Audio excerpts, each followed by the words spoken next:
أعوذ بالله من الشيطان الرجيم بسم الله الرحمن الرحيم الحمد لله الذي لا يبلغ مدحته القائلون ولا يحصي نعماءه العادون ولا يؤدي حقه المجتهدون الذي ليس لصفته حد محدود ولا نعت موجود ولا وقت معدود ولا أجل ممدود فطر الخلائق بقدرته ونشر الرياح برحمته الصلاة والسلام على الرسول المسدد المصطفى الأمجد المحمود الأحمد سيدنا ومولانا ومولى الكونين جد الحسن والحسين معاني أبا القاسم محمد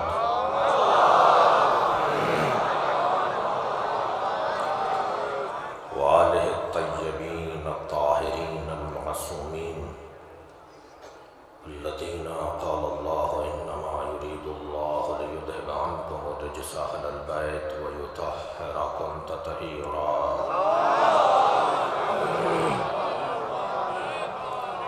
ولعنة الله على أعدائهم أجمعين من يوم عداوتهم إلى قيام يوم الدين أما بعد قال الحكيم في القرآن الكريم بسم الله الرحمن الرحيم والذين آووا ونصروا أولئك هم المؤمنون حقا لهم مغفرة ورزق كريم صلوات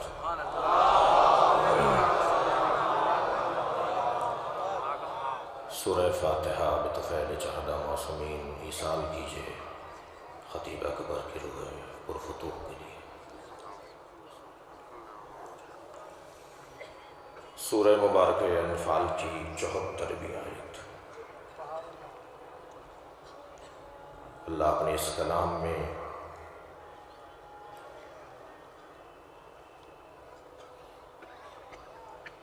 نبی مکرم کی ذات کی تعریف بھی کر رہا ہے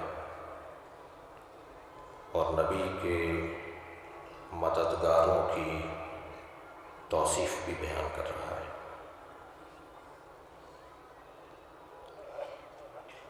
اس پوری کائنات میں اللہ تمام ممکنات کے لیے اصالتاً و بالذات خالق بھی ہے، رب بھی ہے، رازق بھی ہے، مالک بھی ہے، مگر چیز اس کی ہے وہ جسے چاہے دے دے۔ اس مستجمع جمیع صفات کمالات، صفات و کمالات اللہ نے جب اپنی معرفت کا اہتمام کیا تو معرفت الہی کی معرفت الہی کا جو عنوان قرار دیا وہ سرکار کی ذات کو قرار دیا، اور اس کائنات میں وہ جو عقل اول ہے، وہ جو قلم الہی ہے، وہ جو نور اول ہے، وہ سرکار کی ذات ہے۔ اول ما خلق اللہ نوری، اللہ نے سب سے پہلے مجھ محمد کے نور کو بنایا۔ اس حدیث میں اور اس حدیث میں تضاد نہیں ہے کہ اول ما خلق اللہ العقل، اللہ نے سب سے پہلے عقل کو خلق کیا، اور اس حدیث میں کوئی تضاد نہیں ہے، تصادم نہیں ہے کہ اول ما خلق اللہ القلم، اللہ نے سب سے پہلے قلم کو خلق کیا۔ نون والقلم وما یسطرون، نون قسم ہے قلم کی اور ان سطروں کی جو اس قلم کے ذریعے سے لکھی جاتی ہیں۔ یہ احادیث کا تضاد نہیں ہے، بلکہ ایک حدیث دوسری حدیث کو سمجھا رہی ہے۔ وہ جو قلم الہی ہے، وہ جو عقل اول ہے، وہی نور محمد ہے۔ اور اس پوری کائنات میں ذات کبریا کو نبی سے کتنا پیار ہے اور نبی کو اپنے رب سے کتنا پیار ہے، اس کے اوپر گفتگو کو اگر خلاصتاً کیا جائے تو کبھی یہ عاشق ہو جاتے ہیں اور کبھی یہ معشوق ہو جاتے ہیں۔ جب نبی مکرم اللہ کے عاشق ہوتے ہیں تو احمد کہلاتے ہیں، جب معشوق ہو جاتے ہیں تو محمد کہلاتے ہیں۔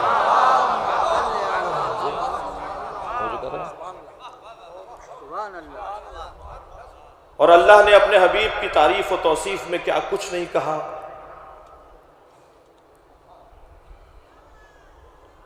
اہل علم، اہل دقت تشریف فرما ہے، زبان اور اردو زبان کا مرکز ہے جہاں میں اس زبان میں بات کر رہا ہوں۔ ایسا لگتا ہے کہ سوائے محمد کے اللہ کو کوئی نظر نہیں آتا۔ عینیک، یدیک، لسانیک، اذنیک، رجلیک، کملی اوڑھ کر آ جائیں تو کملی یاد کرتا ہے۔ ساری دنیا سے اللہ کہتا ہے کہ بستروں کو چھوڑو، مصلوں پر آ جاؤ، عبادت کرو، اور اپنے حبیب سے کہتا ہے قم اللیل الا قلیلا، کچھ بستر پہ بھی چلے جاؤ۔ اتنا اپنے بندے سے اتنا، اور ابدیت کا کمال سرکار دو جہاں کی ذات۔ لہذا اصلی کام تو سرکار کا ہے اور اصلی اہتمام تو نبی کا ہے۔ یہ سب طفیل پیغمبر میں بنا ہے، نبی مکرم کے طفیل میں سب کچھ اللہ نے خلق کیا ہے۔ کام اللہ کا ہے، اللہ کے حبیب کا ہے۔ کمالات کا مجموعہ میرے مولا علی نہج البلاغہ میں علامہ مجلسی نے بہار الانوار میں مولا کی اس حدیث کو بڑے تفصیل کے ساتھ لکھا ہے، شمائل النبی کے عنوان سے، جو مولا کی مفصل حدیث ہے۔ اس میں حضرت فرماتے ہیں لِكُلِّ عَلَى كُلِّ عُضْوٍ مُعْجِزَةٍ، نبی کے ایک ایک عضو کے لیے معجزہ تھا۔ سرکار کے منہ مبارک کا معجزہ، ناخنوں کا معجزہ، لعاب دہن کا معجزہ۔ میرے مولا علی خود بتا رہے ہیں کہ نبی کی پلکیں کیسے تھیں، آنکھیں کیسی تھیں، لبہائے مبارک کیسے تھے، نبی کے بدن مبارک کی کیا کمالات اور کیا توصیف مولا علی نے جو بیان فرمائی ہے۔ ان تمام پوری روایت کو اگر سمجھنے کے لیے اور تجزیہ کرنے کے لیے ایک جملہ کہوں تو یوں کہوں کہ جس کے لعاب دہن میں اتنی طاقت ہو کہ علی سلونی کا دعویٰ کرے، اس کے وجود مبارک میں کیا طاقت ہوگی۔ کسی نے پوچھا مولا علی سے آپ کا علم پیغمبر کے علم کے برابر ہے؟ حضرت نے فرمایا خبردار، پیشانی پہ بل آ گئے، فرمانے لگے ھذا لعاب النبی، میں جو سلونی کا دعویٰ کر رہا ہوں زمین سے زیادہ آسمان کے رستوں کو جانتا ہوں۔ اچھا، بعض باتیں، بعض فرامین، بعض مولا کے اقوال ایسے ہیں کہ سوائے علی کے کسی کو جچتے نہیں ہیں۔ اگر کوئی اور کہہ دیتا نا تو نبھانا مشکل ہو جاتا۔ میں زمین کے رستوں سے زیادہ آسمان کے رستے جانتا ہوں۔ جا رہے ہیں جنگ نہروان پر، جس سواری پر بیٹھ رہے ہیں وہ مادہ ہے، گھوڑی ہے، معاف کیجیے گا۔ ایک شخص دوڑتا ہوا آیا، سفینۃ البحار میں اس روایت کو لکھا ہے، شخص دوڑتا ہوا آیا، یا علی آپ کا ستارہ گردش میں ہے، اس سفر پہ نہ جائیے، یہ سفر آپ کا کامیاب نہیں رہے گا۔ آپ نے دیکھا بہت سے لوگ اپنی حدوں کو پھاندتے ہیں۔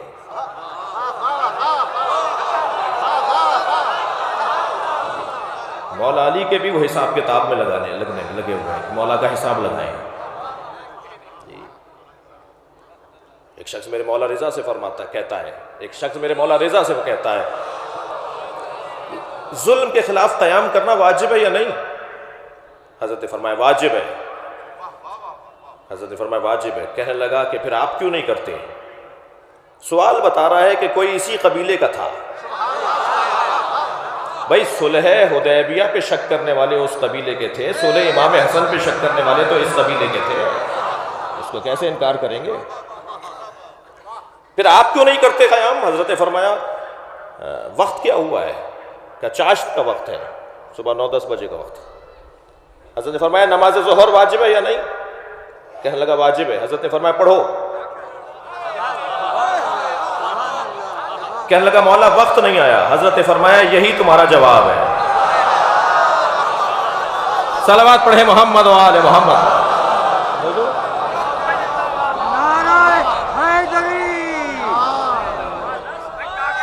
اب کہہ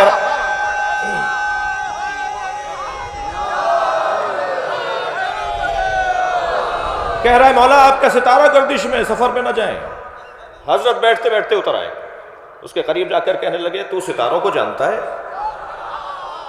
کہنے لگا میرا کام ستارہ شناسی ہے۔ حضرت نے فرمایا بتا وہ کون سا ستارہ ہے جب اپنی جگہ سے حرکت کرتا ہے تو بلیوں پر فلاں کیفیت طاری ہوتی ہے؟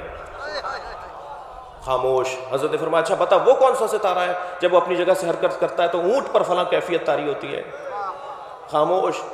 حضرت آگے بڑھے، اپنی گھوڑی کے شکم پر ہاتھ رکھ کے فرمایا بتا اس میں نر ہے یا مادہ؟ یہ حمل سے ہے، بتائیے اس میں نر ہے یا مادہ؟ خاموش۔ حضرت فرمانے لگے تو سامنے کی چیز نہیں بتا سکتا؟ فرمانے لگے بتا میری گھوڑی کے سم کے نیچے کیا ہے؟ خاموش۔ حضرت فرمانے لگے تو آسمانوں کی باتیں کر رہا تھا، تو زمین کو نہیں جانتا۔ پھر فرمایا سن میں جس جنگ پر جا رہا ہوں اس جنگ میں میرے 10 نہیں مریں گے، ان کے 10 نہیں بچیں گے۔ ایسی کامیاب جنگ میں نے لڑی ہی نہیں ہے۔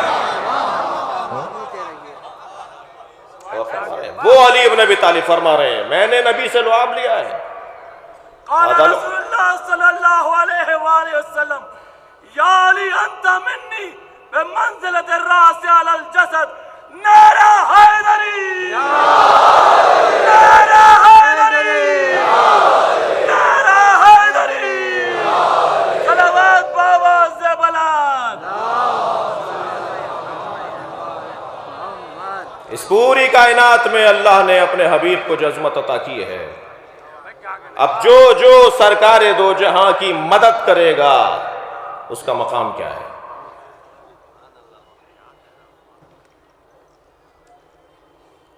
یہ جو آپ گریہ فرماتے ہیں جب مجلس اعظم میں، یہ جیسے ابھی میرے بھائی نے نعرے لگائے، آپ نے جواب دیا، ہم مجلس پڑھ رہے ہیں، آپ سن رہے ہیں، یہ احیاء امر ائمہ ہے،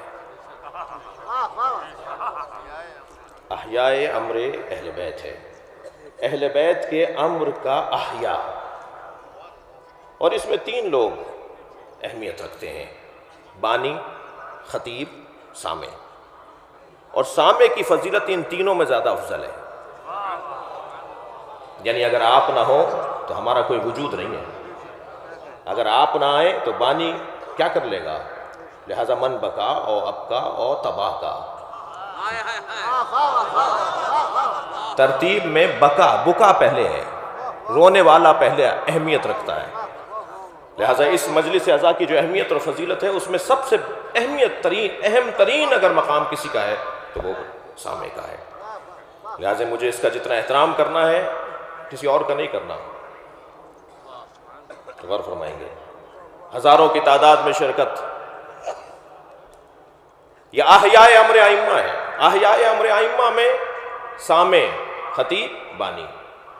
اور اگر کوئی تینوں میدانوں میں خدمت گزار ہو جائے تو اسے خطیب اکبر کہا جاتا ہے۔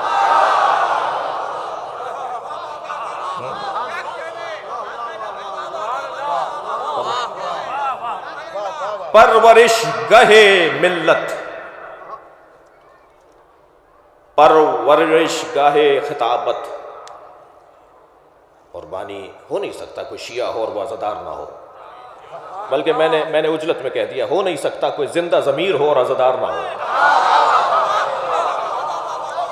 اس لیے یہ کوئی ضروری نہیں ہے کہ شیعہ ہی عزاداری کریں گے۔ آپ کے ہندوستان میں تو اس کی بڑی مثالیں ہیں، ہمارے ہاں سندھ میں ہندوؤں کے گھروں پہ علم لگے ہوئے ہیں، جی سنیوں کے گھروں میں علم لگے ہوئے ہیں، وہ مجلس کرتے ہیں۔ یہ کس نے کہہ دیا کہ ہماری ہے کربلا؟ کراچی کے عباس زیدی صاحب 2 مصروں میں کہتے ہیں کہ یہ کس نے کہہ دیا کہ ہماری ہے کربلا؟ حق بات تم کہو تو تمہاری ہے کربلا۔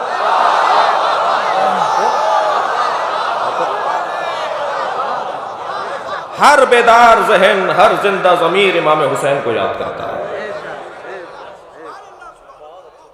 خطیب اکبر کی زندگی کے آخری تقاریر، یوں تو ان کی ساری تقاریر ہمارے لیے ایک بہترین استاد اور بہترین کلاس کا کام کرتی ہیں، جیسے تدریس ہو رہی ہو، جیسے وہ، لیکن آخری جو تقاریر ہے ان کی، خاص طور پہ 1 سال پہلے کی، جس میں انہوں نے لوگوں کو 3 حصوں میں تقسیم کیا ہے، اور انہوں نے نہیں کیا، وہ ائمہ کی احادیث کی روشنی میں ہے جی۔ یا جاہل ہے، وہ آخری تقریر ان کی، وہ 8 منٹ کا کلپ، یا جاہل ہے، یا عالم ہے، یا جاہل ہے، یا جہل مرکب کا شکار ہے۔ وہ فرماتے ہیں کہ جہل مرکب کا شکار اسے کہتے ہیں جو نہیں جانتا کہ نہیں جانتا.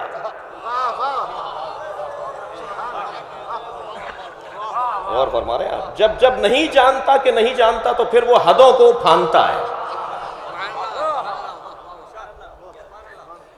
جی ہر ایک کا اپنا کام ہے، ہر ایک کا اپنا کردار ہے. بانی کا اپنا کردار ہے، خطیب کا اپنا کردار ہے، سامع کا اپنا کردار ہے، انتظام کرنے والوں کا اپنا کردار ہے، شاعر کا اپنا مقام ہے.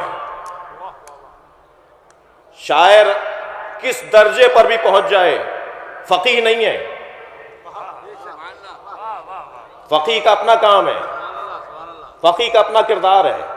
یہ خطیب اکبر کا ہمیں پیغام ہے کہ اپنے مزاجوں میں اعتدال لاؤ. جی اپنے مزاجوں میں اعتدال لاؤ، احترام بڑھاؤ، خیال کرو ایک دوسرے کا. نہ وہ انہیں شیعت سے نکال سکتے ہیں، نہ یہ انہیں شیعت سے نکال سکتے ہیں. تشیع اور عقیدت اور مودت اور محبت تشکیکی ہے، شدت و ضعف ہے اس میں.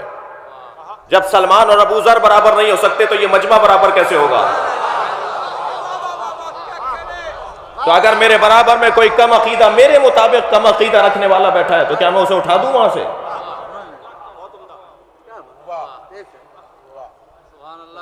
میں آیا تو ہندوستان میں ہوں لیکن مزاج ہمارا بھی یہی ہے اور یہیں سے ہمارا آغاز اور ابتدا ہے. پاکستان کی تاریخ تو 70 سال کی تاریخ ہے نا، اور آپ کی تاریخ تو ہزاروں سالوں پر مشتمل ہے.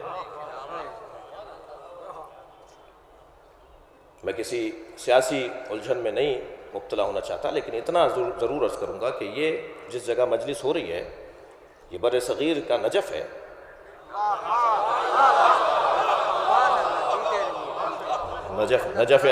نجف اشرف واجد علی شاہ کے اور یہاں کے نوابین کے پیسوں پر چلتا تھا. سب سے پہلی ولایت فقیہ کی حکومت لکھنؤ میں بنی تھی. سب سے پہلے غفراماب ولی فقیہ، سب سے پہلی ولایت فقیہ یہاں ہوئی ہے. لہٰذا یہاں کا کردار تو جو ہے وہ واجد علی شاہ نے رکھ دی تھی نا کنجیاں ان کے پیروں میں کہ آپ جو کہیں گے وہ ہوگا. مکتب اہل بیت پر کام ہو چکا ہے، محنت ہو چکی ہے، مدتوں سے کام ہوا ہے اس کے اوپر. مجھے اور آپ کو اسے آگے بڑھانے کی ضرورت ہے، نئی تشریحات کی ضرورت نہیں ہے. اتنا کچھ لکھ دیا. میں کہتا ہوں کہ کوئی قاری نہج البلاغہ ہو جائے تو اس کے خطیب ہونے کے لیے کافی ہے. مولا علی علیہ السلام نے جو کچھ بیان کر دیا جرأت نہیں ہے کسی میں. عزیزو، انسان جب دنیا میں آتا ہے تو وہ نقص لے کر آتا ہے. کوئی بھی دنیا کے اندر سوائے 14 کے کوئی فضل لے کر نہیں آتا.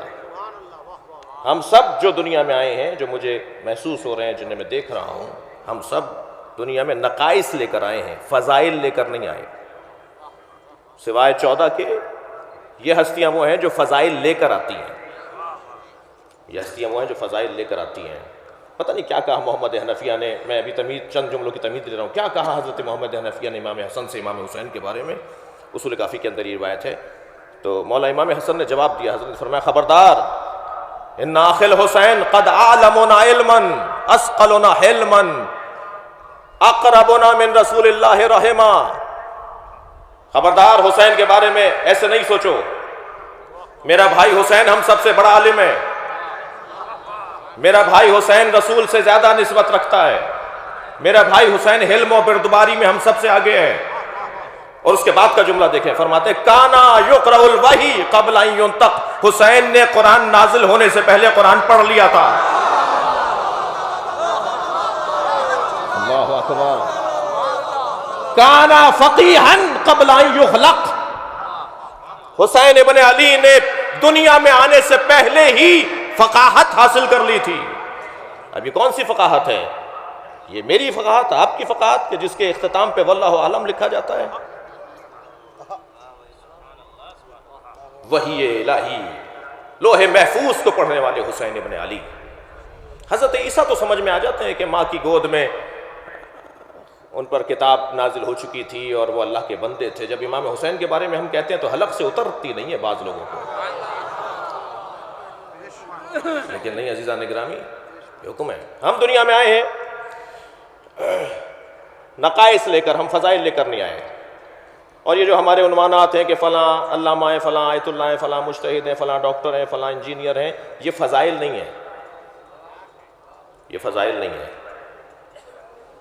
ہم دنیا میں آئے نقائص لے کر، جہل کے ساتھ آئے تھے. واللہ اخرجکم من بطون امہاتکم لا تعلمون شیئا. تم دنیا میں آئے شے کے بارے میں نہیں جانتے تھے، جہل لے کر آئے ہیں. ہم دنیا میں آئے ہیں بزدلی لے کر. ہم دنیا میں آئے ہیں غیرت سے دور. ممبر کا اس کی زبان نہیں ہے لہذا اسے ذرا توڑ کے بول دیتا ہوں، بے غیرتی. ہم دنیا میں آئے غیرت لے کر نہیں آئے. ہم دنیا میں عزت لے کر نہیں آئے. یہ ہے نقائص. جب یہ برطرف ہو جاتے ہیں تو انہی کو فضائل کہا جاتا ہے. مثلا جب جہل برطرف ہو جائے گا تو علم آ جائے گا، اور علم کا آ جانا فضیلت ہے. جب بزدلی برطرف ہو جائے گی اور شجاعت آ جائے گی تو یہ بزدلی کا برطرف ہونا ہی فضل ہے. جب غیرت سے دوری یعنی غیرت مندی اور حمیت آ جائے گی تو یہ فضائل کہلائے گا. اور ایسے ہی عزت سے کا حصول جب ہو جائے گا تو یہ فضائل کہلائیں گے. ہم دنیا میں آئے کیا ہوا؟ قرآن کہہ رہا ہے کہ تم جاہل دنیا میں آئے تھے، آہستہ آہستہ تمہارا فضل بڑھتا چلا گیا، تمہارا نقص کم ہوتا چلا گیا. غیرت کا عالم یہ کہ ہمیں پڑوس کی بچی لے جاتی تھی جب ہم گود میں تھے ماں باپ کے، وہ برابر والی بچی کو اچھا لگا تو اس گھر میں معلوم کہ جو چاہے گود میں اٹھا لے. غیرت کا عالم یہ تھا جب دنیا میں آئے تھے، جو چاہے جس کی دیا اس کی گود میں تھا، ملا اس کی گود سے ہے. اسے کہتے ہیں غیرت سے دوری. اچھا اگر بچہ کسی اور کی گود میں چلا جائے تو یہ بے غیرتی. اگر قومیں کسی اور کی گود میں چلی جائیں تو وہ کس درجے کی غیرت سے دوری ہوگی؟ عزت کا عالم یہ کہ ہمیں جیسے ڈال دیا جاتا تھا ویسے ہی پڑے رہتے تھے، مکھی نہیں جھل پاتے تھے، اپنے اوپر کپڑا نہیں لے پاتے تھے. عزت کا عالم یہ تھا. لیکن عزیزان گرامی جیسے جیسے عزت بڑھی، جیسے جیسے یہ نقص ختم ہوا، انسان کو فضل ملنا شروع ہو گیا. عزت کی تعریف، علم کی تعریف، شجاعت کی تعریف. شجاعت جی آستینیں لوٹ لینا شجاعت نہیں ہے. آپ محسوس کر رہے ہوں گے کہ مجھے اصلی پیغام تک پہنچنے کے لیے اختصار کا سہارا لینا پڑے گا. شجاعت آستینوں کے لوٹنے کو نہیں کہتے. شاعر نے تو 2 مصروں میں شجاعت کی تعریف کر دی. کبھی خیبر ہے ہاتھوں پر، کبھی رسی گلے میں ہے، جہاں جیسی ضرورت ہے وہاں ویسی شجاعت ہے.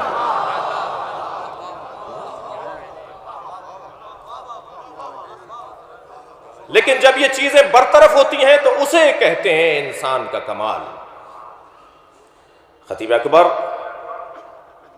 حضرت مرزا محمد اطہر قال اللہ مقامہ ایک باکمال شخصیت سے معاشرہ محروم ہوا ہے. ایک ایسی شخصیت سے معاشرہ محروم ہوا ہے کہ جس کی ضرورت اب زیادہ شدت سے محسوس کی جا رہی تھی. جوڑنے والا بھی تو کوئی ہو، ملانے والا بھی تو کوئی ہو، کوئی دروازہ تو ہو جہاں جا کر یہ کہہ دیا جائے کہ ان سے کہہ دیں گے تو مسئلہ حل ہو جائے گا.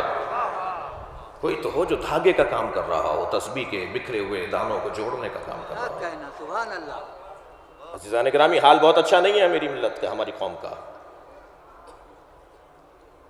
مسلسل مشکلات بڑھتی چلی جا رہی ہیں، اور ان ساری مشکلات، میں کسی کی طرف اشارہ نہیں کر رہا، میں سب سے پہلے تو اپنی طرف اشارہ کر رہا ہوں. سب سے زیادہ مشکل میری طرف سے، یعنی مجھ عالم کی طرف سے.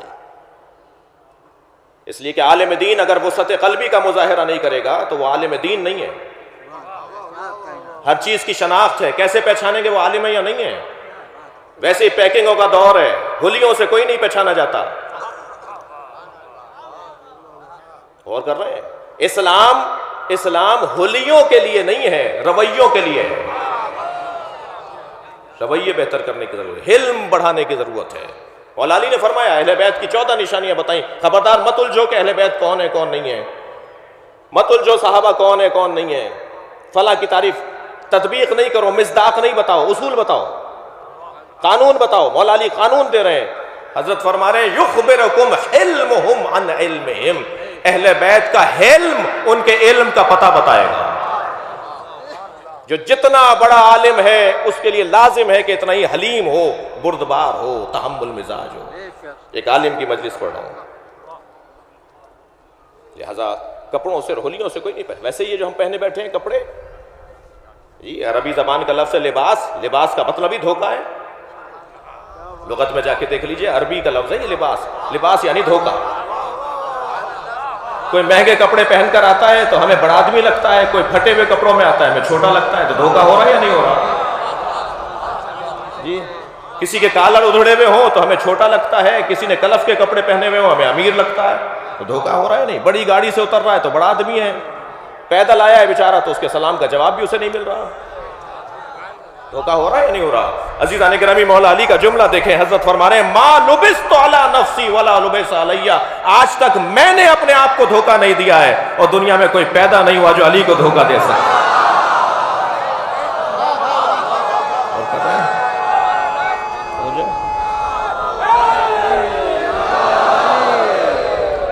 نہیں عزیزو، نہیں عزیزو، یہ جگہ جس جگہ ہم بیٹھے ہیں نا، یہ مجلس آزاد دید بدلنے کی جگہ ہے، اینک تبدیل کرنے کی جگہ ہے.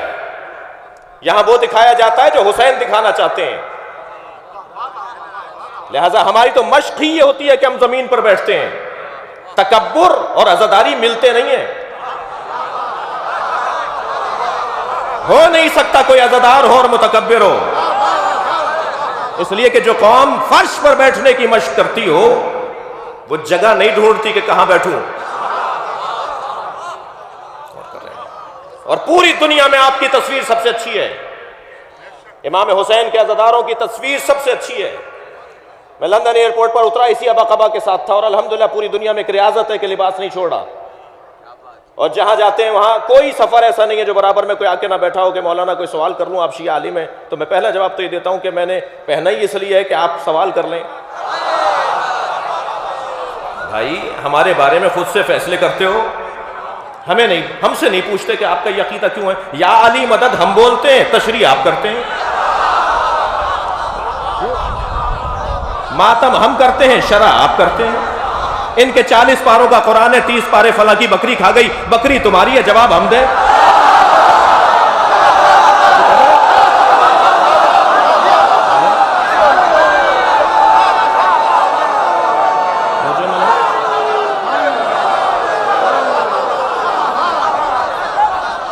بھائی ہاں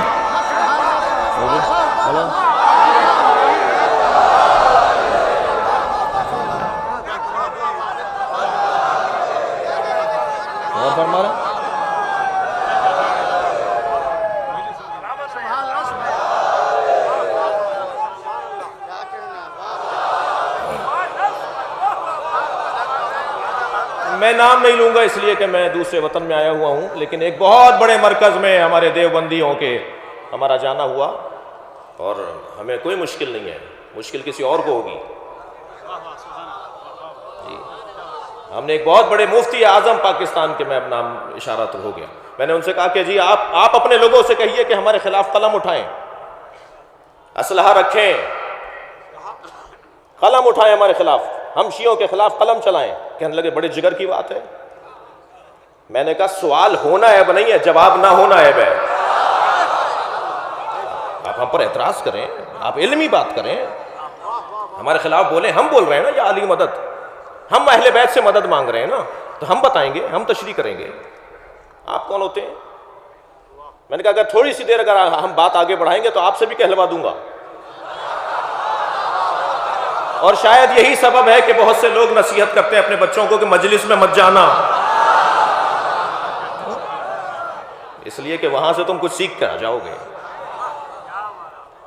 نہیں، الحمدللہ ہمارا کوئی ایسا عقیدہ نہیں ہے جس پہ ہمارے پاس دلیل نہ ہو. ویسے بھی ہمارا تو کوئی عقیدہ ہی نہیں ہے.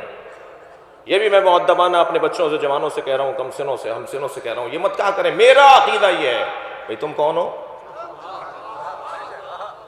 میرا عقیدہ یہ ہے. تم ہو کون؟ کہو کہ اہل بیت کا پیغام یہ ہے، قرآن کی آیت یہ ہے، اہل بیت کی حدیث یہ ہے.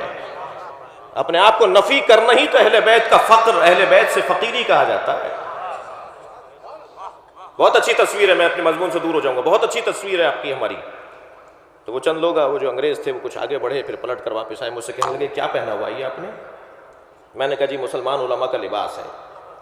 کہنے لگے اچھا بتاؤ، پروفٹ کے گھر والوں کو مانتے ہو یا دوستوں کو مانتے ہو؟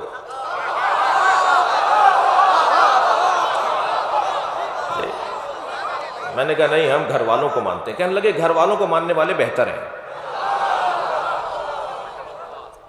جو قوم رونے کی مشق کرتی ہو نا، جو قوم رونے کی مشق کرتی ہے، ہمیں کہا جاتا ہے رونا نہیں آ رہا تو آواز اظہار کرو، غم کا اظہار کرو۔ اب یہاں یہ حدیث بھی علماء کرام صاحبان دقت تشریف فرمائے ہیں کہ یہ جو کہا جاتا ہے کہ رونے کی شکل بناؤ، یہ شکل یہ والی شکل نہیں ہے، یہ ماحول۔ مجلس کرو، مجلس کی شکل بناؤ، غور کریں، طالب علم ہوں، میری کوئی بات غور کریں جی۔ اور تباکہ رونے کی شکل بناؤ، یہ شکل نہیں ہے، اس کو وسیع کریں تھوڑا سا، یہ بھی شامل ہو جائے گی، اسے وسیع کریں، پورا ماحول، فرش ازا بچھاؤ، مجلس کا اہتمام کرو۔ بھئی من بکا، اور آپ کا بکا رونے والا، آپ کا رلانے والا، مجلس کرنے والا کہاں جائے گا؟ وہ تباکہ ہے نا، رونے کی شکل بنانے والا مجلس کرنے والا ہے نا، لہذا رونے کا ماحول بنانے والا، مجلس اعضا کا انعقاد کرنے والا پیغمبر چاہتے ہیں رونے کا ماحول بنے۔ اور عزیزان گرامی، امام حسین کا ذکر شیعوں کی ملکیت نہیں ہے۔ ایک جملہ میں اور آپ کی سماعتوں کے حوالے کر دوں، شیعہ امام حسین کی عزاداری کے مالک نہیں ہے، نوکر ہیں، اور نوکروں کو اپنی اوقات میں رہنا چاہیے، مالک کے مہمانوں کا خیال کرنا چاہیے۔ لہذا در حسین پر بیٹھنے والا ہر شخص ہمارا ہو۔ بھئی کیوں آپ مسجد میں مجلس نہیں کرتے، امام بارگاہ علیحدہ کیوں بناتے ہیں؟ پوری دنیا میں مسجد علیحدہ، امام بارگاہ علیحدہ ہے، دونوں ساتھ ساتھ ضرور ہیں، تاکہ یہ بھی احساس رہے کہ ہمارا مسجد سے کوئی بیر نہیں ہے، لا تعلقی نہیں ہے، مینجمنٹ ایک ہی ہے، ٹرسٹ انجمن ایک ہی ہے، جو اسے بھی سنبھال رہی ہے اسے بھی سنبھال رہی ہے۔ پیسے زیادہ ہیں، سب مدرسہ بناتے ہیں، آپ بھی بناتے ہیں، سب مسجد بناتے ہیں، آپ بھی بناتے ہیں، آپ کے پاس پیسے زیادہ ہیں، آپ امام بارگاہ کیوں بناتے ہیں؟ مسجد میں مجلس کیوں نہیں کرتے؟ اس کا سبب ہے، مسجد میں جانے کے لیے شرط و شرائط ہیں۔ کل اگر ہمارے ہندو بھائی، مسیحی، غیر مسلم اللہ کی بارگاہ میں کھڑے ہو گئے، یا اللہ میں قرآن سمجھنا چاہتا تھا، میں اسلام سمجھنا چاہتا تھا، مسلمان تو مسجد سے نکال دیتا تھا، تو ہم جواب دے سکیں گے۔ اور کر رہے ہیں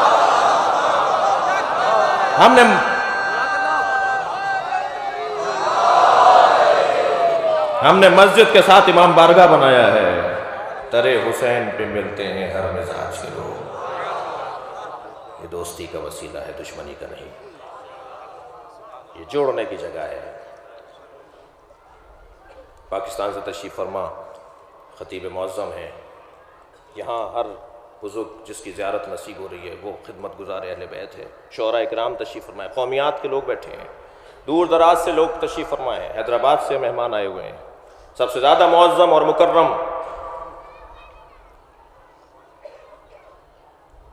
میں جب آ کے بیٹھا تو ان کے آگے نہیں بیٹھا میں، اس لیے کہ امام حسین کے خادم ہیں، کہ معمولی وجود نہیں ہے ان کا، اور ان خادموں میں سے ہیں، ان 8 خادموں میں سے ہیں جو امام نقی کی قبر میں اترے ہیں۔ جب سامرہ پہ دھماکہ ہوا، حادثہ ہوا، تو 8 لوگوں کا انتخاب کیا گیا، ان میں سے ایک یہ ہیں، اہل تقوی، اہل ورع، محترم لوگ بیٹھے ہوئے ہیں۔ عزیزان گرامی، والذین آووا ونصروا، جنہوں نے نبی کو پناہ دی، جنہوں نے نبی کی مدد کی، اولئک ھم المؤمنون حقا، وہی واقعی مومن ہیں۔ بہت سے لوگوں کو شوق ہوتا ہے جی قرآن سے دکھائیے، قرآن کی آیت لائیے، تو حضرت ابو طالب پہ تبصرہ کرنے والوں کو قرآن کی یہ آیت سنا دیجئے، جنہوں نے نبی کو پناہ دی، جنہوں نے نبی کی مدد کی، وہی واقعی مومن ہیں۔ لہم مغفرۃ، انہی کے لیے مغفرت ہے، صحیح بخاری کے اندر لکھ دیا کہ معاذ اللہ حضرت ابو طالب جہنم کے فلاں طبقے کے اندر ہے. جی حدیث صحیحہ فلاں کیفیت میں حضرت ابو طالب. کہنے لگے کیا کریں کہ دلائل تو ان کی عظمت پر بہت ہیں مگر اس حدیث کو کہاں لے جائیں؟ تو ہم نے جواب یہ دیا کہ حدیث اگر قرآن سے ٹکرائے تو اسے دیوار پہ مار دو. وہ حدیث ہی نہیں ہے جو قرآن سے ٹکرا رہی. قرآن کہہ رہا ہے جنہوں نے نبی کو پناہ دی، جنہوں نے نبی کی مدد کی، اولئک هم المؤمنون حقا، وہی واقعی مومن ہے. لہم مغفرۃ، انہی کے لیے مغفرت ہے، وہ رزق کریم، جملہ دے رہا ہوں، اور انہی کے لیے رزق کریم ہے. اللہ اصالتاً و بالذات خالق ہے، مالک ہے، رازق ہے، رب ہے. لہم مغفرۃ و رزق کریم، انہی کے لیے رزق کریم ہے.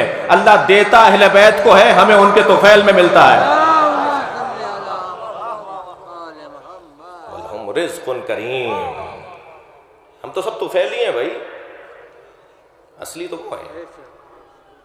اور کیسا عجیب ماحول ہے، عالمی سطح کے اوپر اس پر توجہ کی ضرورت ہے. ایام فاطمیہ شروع ہو رہے ہیں. نبی کی مکی زندگی اور نبی کی مدنی زندگی. نبی کی مکی زندگی میں ابو طالب، نبی کی مدنی زندگی میں حضرت زہرا. یہ دونوں نبی کی پناہ گاہیں ہیں. نبی کو مکے میں ابو طالب علیہ السلام چاہیے، مدینے میں زہرا چاہیے. حضرت ابو طالب کے ایمان پر بات کرنا تو توہین ابو طالب ہے.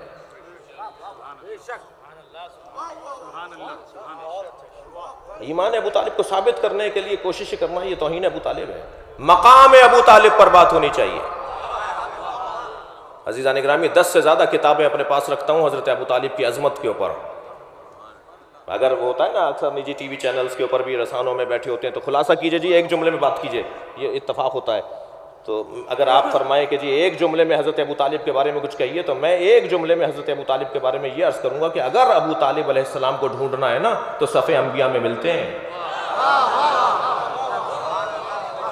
اور کر رہے ہیں حضرات، تھوڑا سا سنجیدہ ہو گئے ہیں بعض لوگ. نبی کے بعد نبی کی بات نہیں ہو رہی، نبی سے پہلے بھی تو انبیاء کا سلسلہ ہے. اور یہ میں نہیں کہہ رہا، میرے مولا علی فرما رہا ہے یحشر ابو طالب یوم القیامہ سیماء الانبیاء وذل ملوک. جب میرے بابا ابو طالب کو محشر میں لایا جائے گا تو بادشاہوں کی طرح ورود ہوگا، نبیوں کی صف میں کھڑا کیا جائے گا. حضرت ابو طالب، اچھا وہ حدیث اعظم پر ایک جملہ سن لیجئے حضرت ابو طالب کے، وہ معاذ اللہ فلاں اس میں. اچھا اسی صحیح بخاری کے اندر دوسری جگہ لکھتے ہیں کہ حضرت نبی مکرم نے ارشاد فرمایا کہ انا وکافل الیتیم کہاتین فی الجنہ، میں اور یتیم پالنے والا جنت میں ان 2 انگلیوں کی طرح ساتھ ساتھ رہیں گے. بڑی عنایت، آپ کی توجہ بڑھ گئی ہے. دو انگلیوں کی طرح میں اور یتیم پالنے والا جنت میں ان 2 انگلیوں کی طرح رہیں گے. اس کا صفحہ پلٹیں تو لکھا ہے حضرت ابو طالب معاذ اللہ فلاں جگہ پر ہیں. تو امت کا یتیم پالنے والا تو نبی کے ساتھ رہے، اور جس نے خود محمد مصطفیٰ کو پالا ہو. عظمت حضرت ابو طالب کا بیان بہت ہی وسیع ہے. ان کا وسیعت نامہ دیکھنے کا ہے. وسیعت نامے میں جو حضرت ابو طالب نے اپنی زندگی کا خلاصہ کیا ہے، اہل دقت اس کے اوپر غور کریں گے، کر رہے ہیں. مدنی زندگی جناب زہرا کے نام ہے، اور دونوں نے ایک سا کردار ادا کیا ہے. مکے میں حضرت ابو طالب، مدینے میں سرکار جناب زہرا. اور حضرت ابو طالب اور حضرت زہرا کی روش کو اگر ہم دیکھیں تو میں ایک زبان کا لفظ بولوں کہ حضرت زہرا حضرت ابو طالب کی بہو ہیں یا ہو بہو ابو طالب ہیں. مکمل وہی کردار جو حضرت ابو طالب کا مکے میں ہے وہ مدینے میں جناب زہرا کا ہے. والدین کے آگے چلنا عمر کو کم کر دیتا ہے. ایک باپ کی مجلس بھی ہے، ماں باپ کھڑے ہو اور اولاد بیٹھی ہو، زندگی کم ہو جائے گی، رزق کم ہو جائے گا. ایسا ہی ہے. سوال یہ ہے کہ جب یہ احادیث ہمیں اتنے عظیم پیغامات اولاد کے حوالے سے اور والدین کی عظمت کے حوالے سے، مولا علی کی خدمت میں ایک باپ اپنے بیٹے کے ساتھ آیا، کھانے کا وقت ہوا، مولا نے فرمایا قمبر پانی لے کر آؤ، اور باپ کا ہاتھ مولا علی نے دھلایا اور قمبر سے کہا کہ قمبر تم بیٹے کا ہاتھ دھلاؤ. اور پھر بیٹے سے کہا مولا نے کہ اگر اکیلے آئے ہوتے تو تمہارا ہاتھ دھلاتا، تم کیونکہ باپ کے ساتھ آئے ہو، تم دونوں کا ایک سا احترام نہیں ہوگا. ماں باپ کا احترام سوال یہ ہے کہ محشر میں بی بی زہرا نبی سے آگے کیسے چلیں گی؟ حدیث کہہ رہی ہے. حضرت علامہ مجلسی روایت کرتے ہیں، نبی فرماتے ہیں ابعث علی البراق، میں براق پر بٹھا کر لایا جاؤں گا، ویبعث علی علی ناقتی، اور علی میرے ناقے پر بٹھا کے لائے جائیں گے، ویبعث الحسن والحسین علی ناقتین، ویبعث الانبیاء علی الدواب. یہ ساری سواریاں بتا دی جب سرکار نے، تو فرمایا تبعث فاطمہ امامی علی العذبہ، فاطمہ کی سواری میری سواری کے آگے چلے گی جس سواری کا نام عذبہ ہے. یا رسول اللہ یہ آپ کی بیٹی ہیں، ہمیں حکم یہ ہے کہ باپ کے آگے نہ چلو. تو نبی نے مسئلہ حل کر دیا، فاطمہ تو ام ابیہا، فاطمہ اپنے باپ کی ماں ہے، ماں آگے چلتی ہے، درجہ فاطمہ کو ماں کا ہے. عزیزان گرامی، مجھے احساس ہے کہ آپ بہت دیر سے عبادت میں مصروف ہیں، لیکن چند جملے جناب سیدہ کی خدمت میں رہنا چاہوں گا. دو مقولے بڑے مشہور ہیں. ایک تو یہ کہ جو رشتے آسمانوں پہ بنتے ہیں، ارے بھائی اگر رشتے آسمانوں پہ بنتے ہیں تو زمین پہ ٹوٹ کیوں جاتے ہیں؟ اللہ کا بنایا ہوا تو ٹوٹتا نہیں ہے. اللہ کے بنانے میں اور ہمارے بنانے میں تو بڑا فرق ہے. یہ آسمانوں کے بنائے ہوئے زمین پہ ٹوٹتے کیوں ہیں؟ کہیں سنا ہے ہم نے کہ آسمانوں سے رشتوں کا کوئی تعلق ہے، تو ہم نے اسے ہر جگہ لگا دیا. رشتے آسمانوں پر نہیں بنتے، رشتہ آسمان پر بنا ہے، اور وہ مولا علی اور جناب زہرا کا رشتہ ہے، ان کے علاوہ کوئی رشتہ. دو جگہ نکاح پڑھایا گیا جناب زہرا کا مولا علی سے. اللہ نے آسمان پر پڑھایا، عرش الہی پر. چھٹے امام سے پوچھا گیا علی کو علی کیوں کہتے ہیں؟ فرماتے ہیں اس لیے کہ علی کو فاطمہ کے ساتھ عرش پہ رکھا گیا تھا نکاح کے موقع پر. 70,000 فرشتوں کو گواہ بنایا. فرمایا فاطمہ بتاؤ تمہارا مہر کیا رکھوں؟ بی بی نے فرمایا بابا کی امت کی بخشش، بابا کی امت کی بخشش میرا مہر ہے.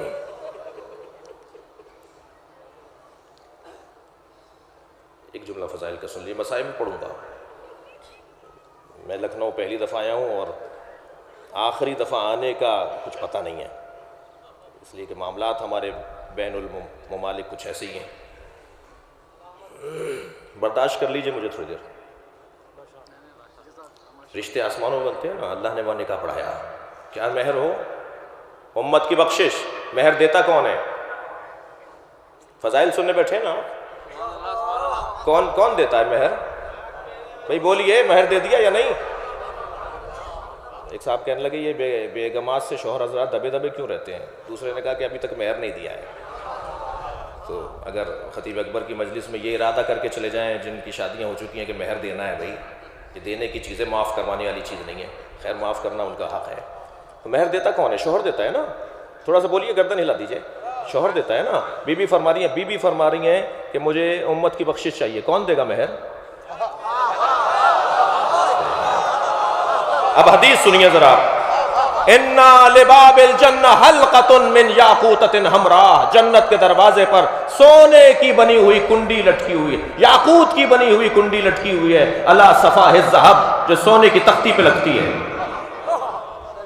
جنت کے دروازے پہ یاقوت حمراء کی کنڈی ہے جو جا کر سونے کی تختی پہ لگتی ہے. اذا دقت الحلقہ تنت وقالت یا علی یا علی یا علی. جب وہ کنڈی بجتی ہے تو اس سے آواز جو نکلتی ہے وہ آواز ہے یا علی یا علی. اللہ اکبر. حضرت آیت اللہ جوادی عامری بڑا حسین جملہ کہتے ہیں کہ میں گیا اپنے استاد علامہ محمد حسین طباطبائی کی خدمت میں، صاحب تفسیر المیزان. حضور بتائیے جنت کے دروازے پہ علی علی کی صداؤں کا فلسفہ کیا ہے؟ تو میرے استاد نے بے ساختہ مجھے کہا جس کے گھر جاؤ گے اسی کو تو پکارو گے.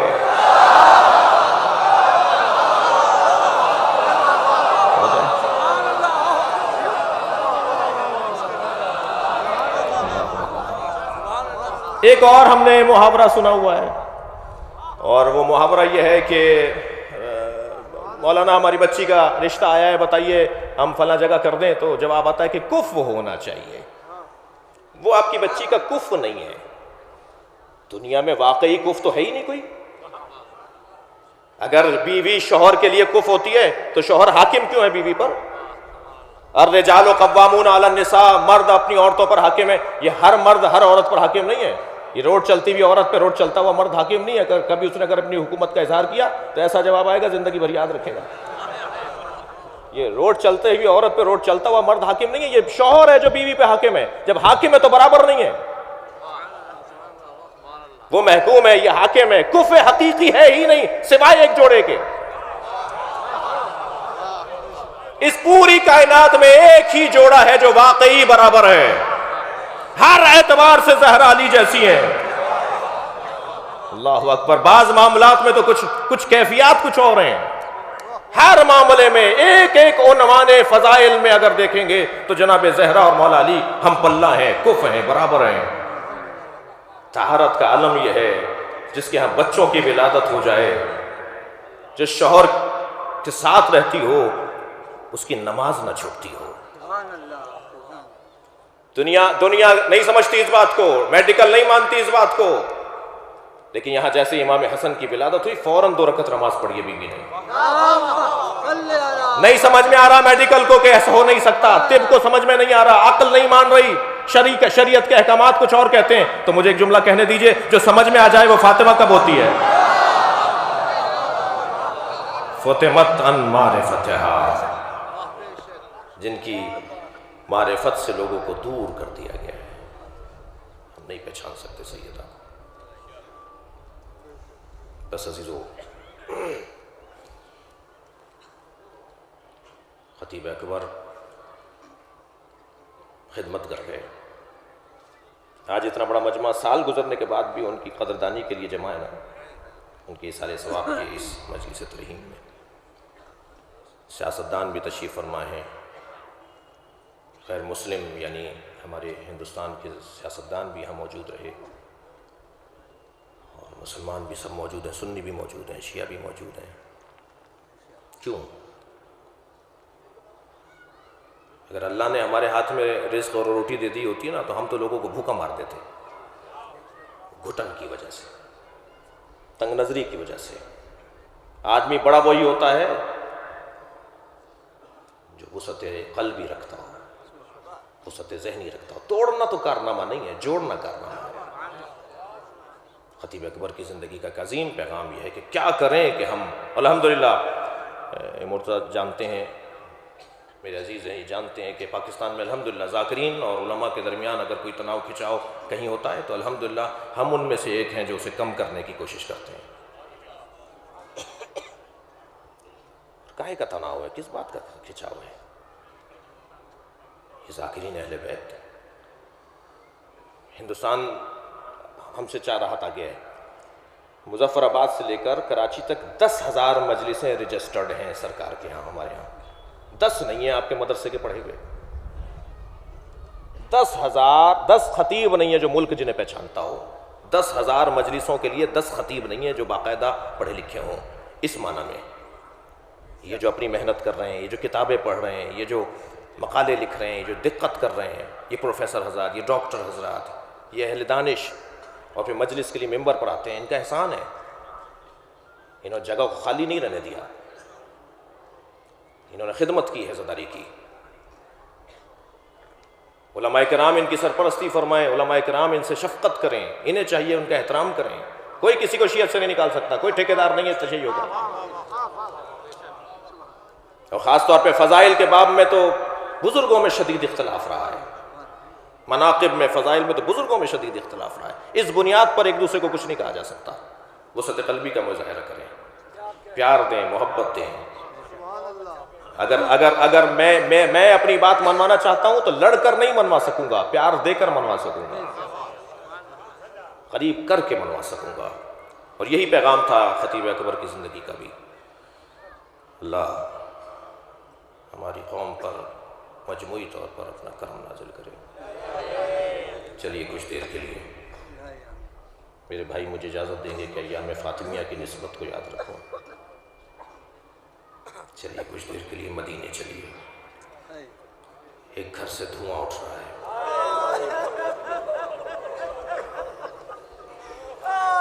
وہ دھواں چولہے کے جلنے کا نہیں ہے، وہ دھواں اس دروازے کے چلنے کا ہے جہاں نبی کھڑے ہو جاتے تھے۔ اجرکم اللہ۔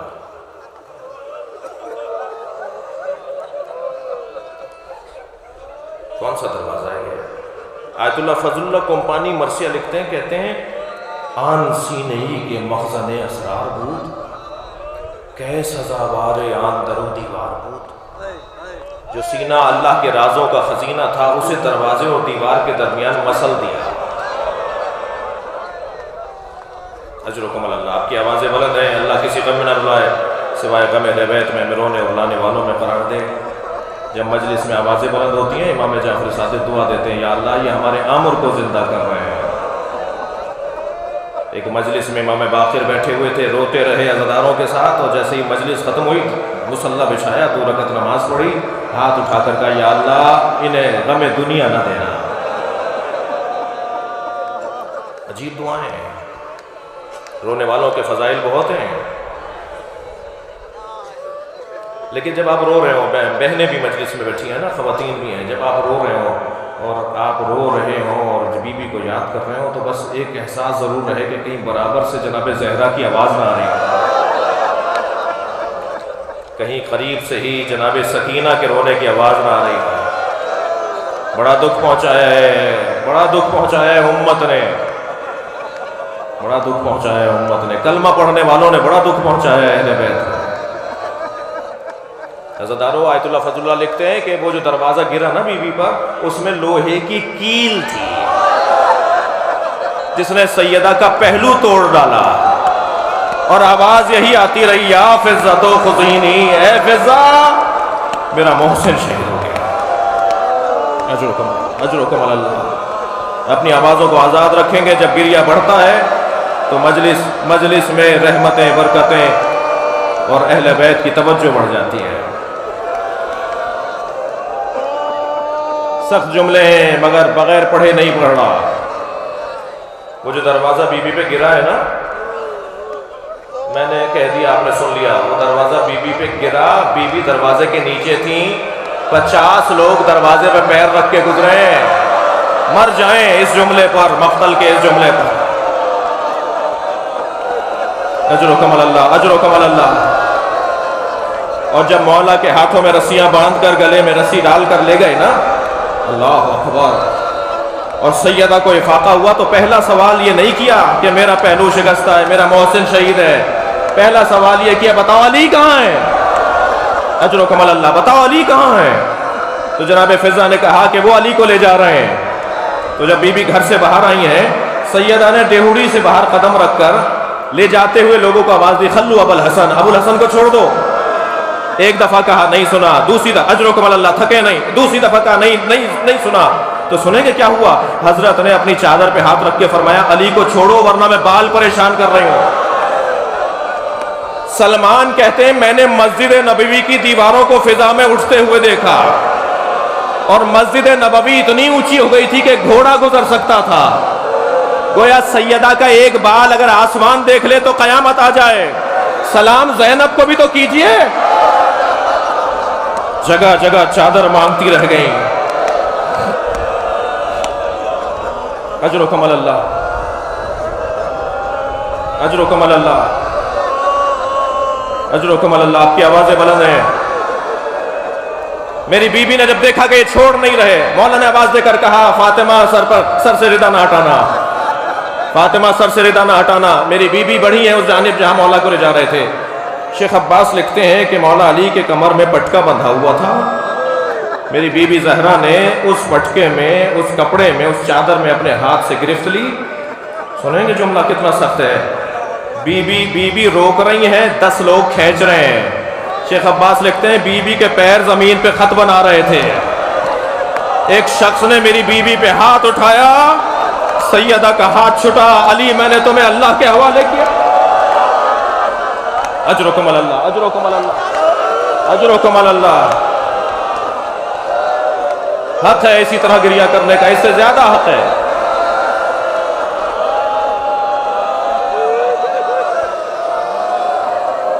میری بیوی دربار میں گئی ہیں، اجرکم اللہ، اجرکم اللہ، میری بیوی دربار میں گئی ہیں، کربلا میں امام حسین نے لاشیں تو 72 اٹھائے، مگر 3 لاشوں پر حسین کا حال رہ ہے۔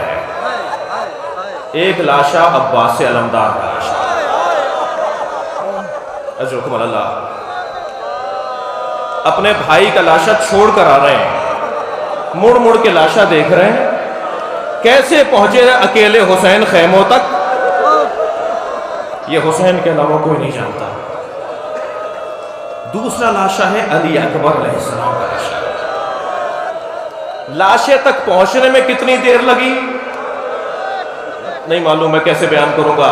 6 مرتبہ گرے ہیں زمین پر اور آواز دیتے تھے علی مجھے آواز دو، علی مجھے کچھ نظر نہیں آ رہا۔ تو ایک مرتبہ قریب سے آواز آئی بابا میں آپ کے پیروں کے قریب ہوں۔ حسین وہیں بیٹھ گئے، اپنے بچے کو گود میں لے لیا،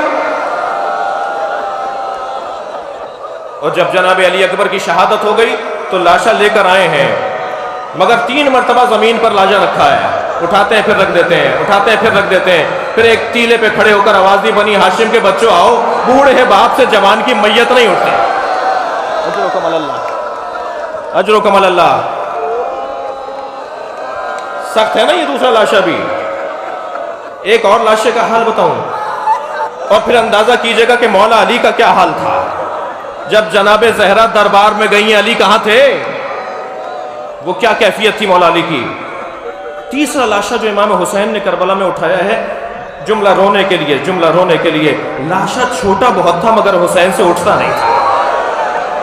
کبھی آگے جاتے تھے انا للہ، کبھی الٹے پیر واپس آتے تھے ردن قضائہی، اجرکم اللہ۔ اسی کیفیت میں آگے ہیں، کبھی پیچھے آ رہے ہیں۔ خیمے سے پردہ ہٹا، میرے مولا نے اپنے بچے کے لاشے پہ ابا کا دامن ڈالا ہوا تھا اس لیے کہ گرمی شدید تھی۔ خیمے کے در پہ جناب سکینہ کھڑی ہیں، جب دیکھا کہ بھائی بابا کی گودی میں ہے اور بدن میں حرکت نہیں ہے تو شاید بی بی نے یہ سن لیا کہ بھائی سو گیا ہے، تو وہیں سے آواز دے کر کہنے لگی بابا میں بھی پیاسی ہوں، بابا میں بھی پیاسی ہوں، مجھے بھی پانی پلا لائیے۔ امام نے کوئی جواب نہیں دیا، تو جب سکینہ کی آواز خیمے میں گئی تو فوراً خیمے کا پردہ ہٹا۔ اب کیا دیکھا امام حسین نے؟ اس بچے کی ماں کھڑی ہے، مجلس میں چھوٹی چھوٹے بچے بھی ہیں نا، عورتیں بھی آئی ہیں نا، اس بچے کی ماں کھڑی ہیں۔ امام حسین کی طرف وہ قدم تیزی سے بڑھ رہے تھے اور حسین پیچھے ہٹتے ہوئے کہہ رہے تھے بتاؤ میں کون ہوں؟ اللہ اکبر، عجیب سوال ہے۔ رباب آگے بڑھ رہی ہیں میری بی بی، امام پیچھے ہٹ رہے ہیں، رباب بتاؤ میں کون ہوں؟ تو جناب رباب نے بڑھتے ہوئے کہا آپ میرے امام ہیں، آپ میرے مولا ہیں، آپ میرے والی ہیں۔ جب امام نے یہ جملے سن لی ابا کا دامن ہٹا دیا، خون میں لت پت بچہ ماں نے دیکھا۔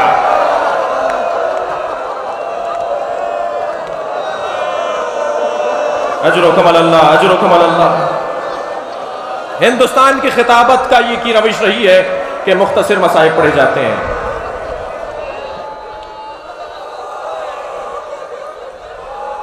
لیکن مجھے چند جملے کہنے دیجئے کہ کیا حال تھا امام حسین کا علی اصغر کے لاشے پر۔ اس سے کچھ کم حال نہیں تھا مولا علی کا جب جناب زہرا دربار میں گئی ہیں۔ اجرکم اللہ، اجرکم اللہ۔ میں نے پڑھا کتاب میں کہ بی بی جب دربار میں گئی ہیں چادر سر پہ لی ہے اور بی بی نے اس دن اپنی چال اپنے بابا جیسی رکھی ہے، کہ بعض نے لکھا ہے کہ ایسے چل رہی تھی جیسے نبی چل رہے ہوں۔ اور جب بی بی دربار میں پہنچی ہیں تو مولا علی کبھی دروازے پر ہوتے تھے، کبھی گلی کے کونے پر ہوتے تھے، کبھی اس گلی کے کونے پہ جاتے تھے، کبھی اس گلی کے کونے پہ، پھر دوڑ کے گھر کی طرف آ جاتے تھے۔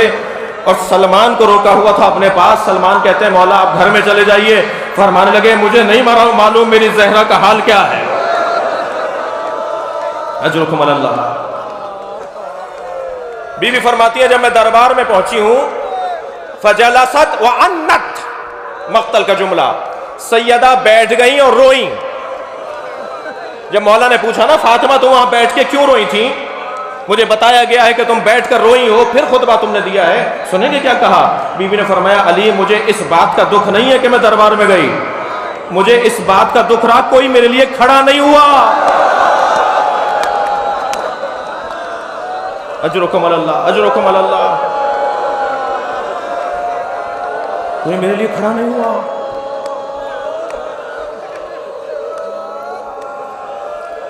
میرے ایک ملنے والے نے مجھ سے کہا کہ ان کی زوجہ سے اختلاف شدید ہوا، اختلاف اتنا بڑھا کہ انہوں نے اپنی زوجہ کو ایک تماچا مار دیا۔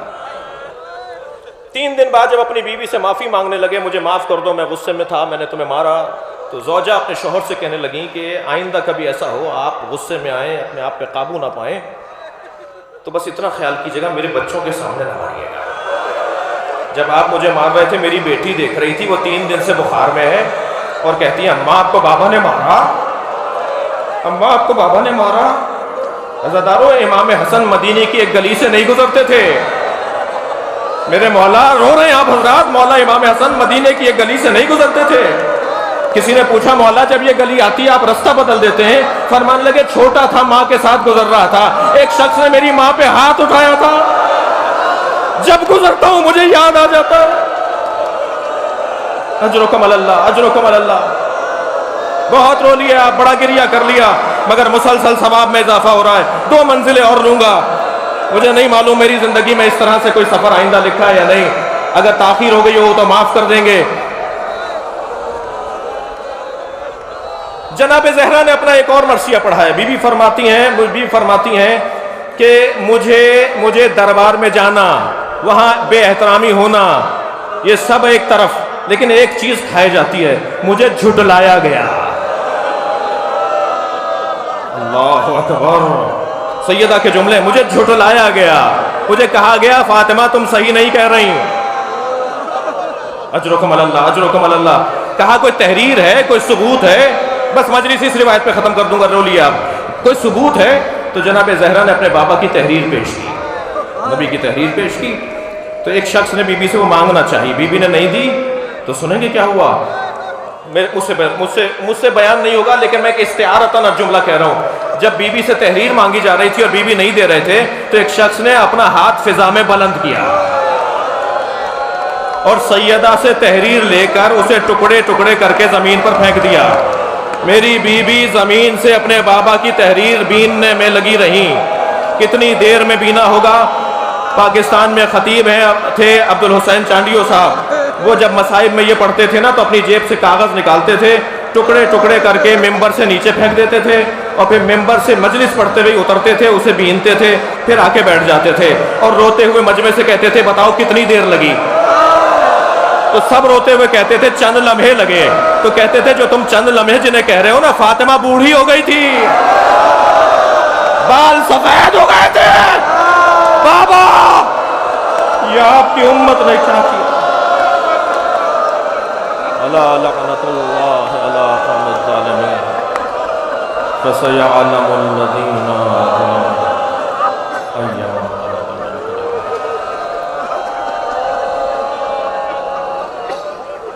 ایک سورہ فاتحہ مرحوم محفوظ